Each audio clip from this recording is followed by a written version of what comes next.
আজ 14ই এপ্রিল, শুভ নববর্ষ। আজ পয়লা বৈশাখ, বাংলার 1431 সাল। সকলকে জানাই শুভ নববর্ষের প্রীতি, শুভেচ্ছা এবং ভালোবাসা।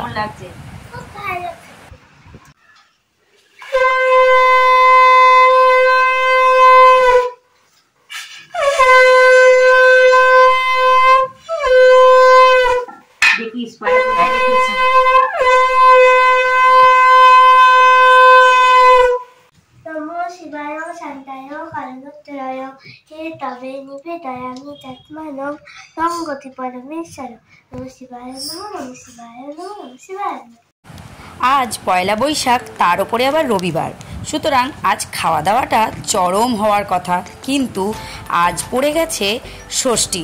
আজকে অশোক ষষ্ঠী, মানে বাসন্তী পুজো আজ থেকেই শুরু। বাসন্তী পুজোই কিন্তু আমাদের আসল দুর্গাপুজো। অকাল বোধন যখন হয় তখন আমরা অক্টোবর মাসে দুর্গাপুজো করি, কিন্তু এই হলো আসল দুর্গাপুজো, মানে বাসন্তী পুজো আজ থেকেই। শুভ নববর্ষের প্রীতি ও শুভেচ্ছা জানাই সবাইকে।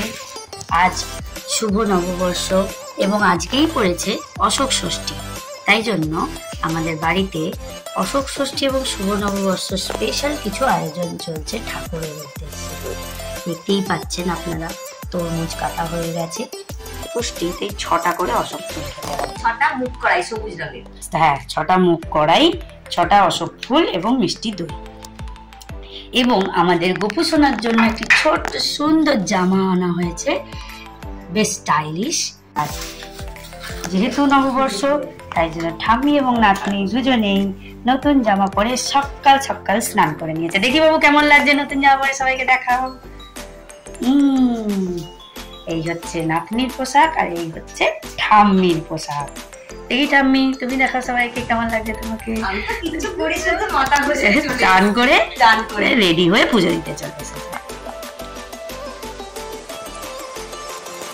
হ্যাঁ বলো, এটা কি মাখছো তুমি? এটা আমি ছাতু, কাঁঠালি কলা, আখের গুড় আর ছোলা এগুলোকে সব একসঙ্গে করে মাখছি। শুভ নববর্ষের মিষ্টি চলে এলো একজনের বাড়ি থেকে। সকালটা শুরু হলো এভাবেই। সারাদিন আজকে আমাদের নিরামিষ খাওয়া। ওই যে বললাম আজ অশোক ষষ্ঠী, তাই আজ আমরা কিন্তু অন্যান্য খাবার কিছু খাবো না। আজকের এই পুরো ব্লগটি জুড়ে থাকবে এই কিভাবে ঠাকুরের পুজো করলো আমার শাশুড়ি মা, এবং জল খাবার, দুপুরের খাবার এবং রাতের খাবারে আমাদের আজকে কি কি মেনু ছিল।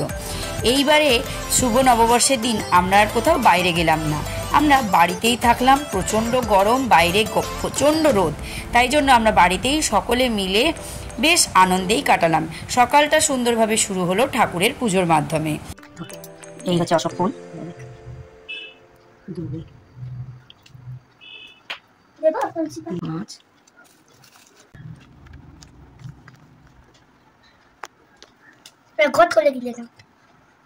এই হচ্ছে 6টা মুখ, 6টা অশোক ফুল এবং দই দিয়ে একবারে গিলে নিতে হবে। এই হচ্ছে অশোক ষষ্ঠীর গদ গেলা হবে। ভালো থাকো, সুস্থ থাকো, অনেক বড় হও, খুব ভালো থাকো। হবে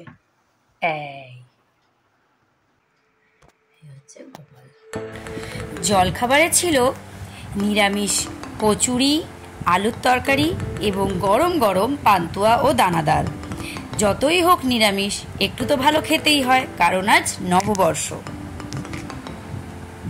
আজকে পয়লা বৈশাখ, সকাল থেকেই দেখিয়েছি যে আজকে আমাদের নিরামিষ খাওয়া দাওয়া, কিন্তু নিরামিষ হলেও অনেক কিছু কিন্তু আকর্ষণীয় খাবার আছে। যেমন আজকে হয়েছে ডালিয়ার খিচুড়ি, তার সঙ্গে রয়েছে নানান রকমের ভাজাভুজি, করলা ভাজা, বেগুন ভাজা, আলু ভাজা, কাঁচকলা ভাজা, পটল ভাজা, সাথে ফলও রয়েছে, তরমুজ, সাথে মিষ্টি দই, রসগোল্লা এবং সাথে রয়েছে শাশুড়ি মায়ের বানানো সিমুইয়ের পায়েস এবং পাঁপড় ভাজা। এই হচ্ছে আজকে আমাদের দুপুরের একেবারে পাত পেরে খাওয়া। এই খাওয়ার কাছে কিন্তু চিকেনও হার মানাবে, কি বলিস? আর তার মধ্যে আজকে পয়লা বৈশাখের দিনে কারেন্টটা গেল অফ। আমরা এখন ক্যান্ডেল লাইট লাঞ্চ সারছি। সন্ধেবেলায় অলির বাবা এক প্যাকেট মিষ্টি এবং একটি সুন্দর ক্যালেন্ডার নিয়ে হাজির হলো। অফিসের তরফের কেউ একজন দিয়েছে। ক্যালেন্ডারটি এত সুন্দর, আপনাদের সাথে শেয়ার না করে পারলাম না। ঠাকুর দেবতা, পাখি, পশু এসব নিয়ে ক্যালেন্ডার তো আমরা সকলেই দেখেছি, কিন্তু এই ধরনের ইন্টেলেকচুয়াল ক্যালেন্ডার কিন্তু আমার বেশ প্রথম দেখা। আমার খুব ভালো লাগলো। বৈশাখ মাসটা শুরুই হলো ফেলুদার ছবি দিয়ে। অসাধারণ সব লেখা এবং সুন্দর সুন্দর অপু দুর্গা, পথের পাঁচালী, নানান ধরনের ছবি এবং সর্বশেষে ঋতুপর্ণর ছবি দিয়ে কিন্তু আমাদের এই ক্যালেন্ডারটি সুন্দর করে সাজানো। আমার ভীষণ ভালো লেগেছিল ক্যালেন্ডারটি, তাই আপনাদের সঙ্গে একটু শেয়ার করে নিলাম, সেই আনন্দের একটু ভাগ করে নিলাম। এখানে আমরা রাতের খাবার নিয়ে তোড়জোড় শুরু করে দিলাম। আজকে আমাদের রাতের মেনুতে রয়েছে ফুলকো ফুলকো গরম লুচি এবং তার সাথে কি কি রয়েছে চলুন দেখে নেওয়া যাক। এসে গেছি রাতের খাবার নিয়ে। হয়ে গেছে গরম গরম লুচি, একেবারে ফুলকো ফুলকো লুচি। তার সাথে রয়েছে বাঙালির চিরাচরিত সব থেকে পছন্দের ঘুগনি, নিরামিষ ঘুগনি। আর এখানে রয়েছে শিমুইয়ের পায়েস, দুধকেই দেখিয়েছিলাম। তার সাথে রয়েছে আজকে নববর্ষের হালখাতার এক প্লেট মিষ্টি রয়েছে। পছন্দ মতন সেখান থেকে তুলে তুলে এখন মিষ্টি খাওয়া হবে। বাড়ি শুদ্ধ সবাই মিলে আমরা এখন মিষ্টির উপর ঝাঁপিয়ে পড়ব। এই হচ্ছে আজকে আমাদের ডিনারের খাবার দাবার। টাটা। কিরে, কেমন লাগছে? খুব ভালো। কি খাচ্ছ? লুচি, ঘুগনি, শিমুইয়ের পায়েস। ভালো হয়েছে ডিনারটা? আজ নববর্ষ জমে গেল।